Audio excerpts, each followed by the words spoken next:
In today's video, I'm going to teach you how to use Google Drive offline. By the end, you'll be able to open and edit your Google Docs, Sheets, and Slides without an internet connection, and your changes will sync automatically when you're back online. We'll do this on a computer using Chrome or Microsoft Edge. First, turn on offline mode in Google Drive. Make sure you're currently online for this part. Open Google Drive in your browser, then click the gear icon in the top right to open settings.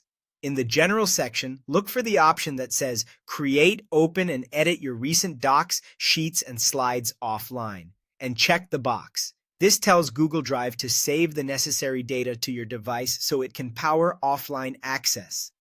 If you don't see the checkbox right away, give the page a quick refresh and check again. Remember, you only need to enable this once on each browser profile you plan to use.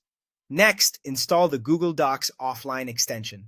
This is essential. Without it, offline editing won't work. In Chrome, open the Chrome Web Store, search for Google Docs offline, and add the extension. In Microsoft Edge, you can also install it from the Chrome Web Store. Just allow extensions from other stores if prompted.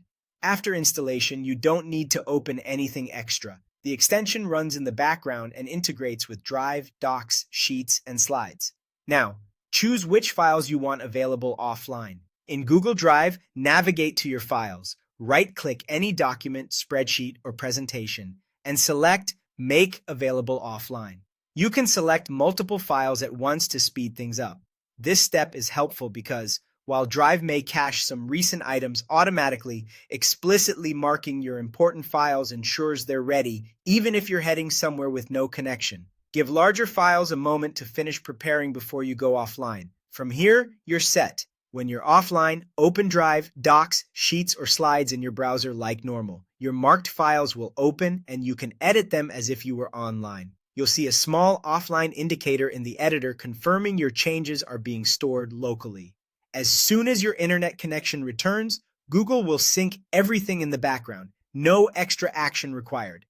If you made several edits, leave the browser open for a moment to let syncing complete. A quick recap: enable offline in Drive settings while online, install the Google Docs offline extension, and mark your important files available offline. With that, you'll work smoothly anywhere, even without internet.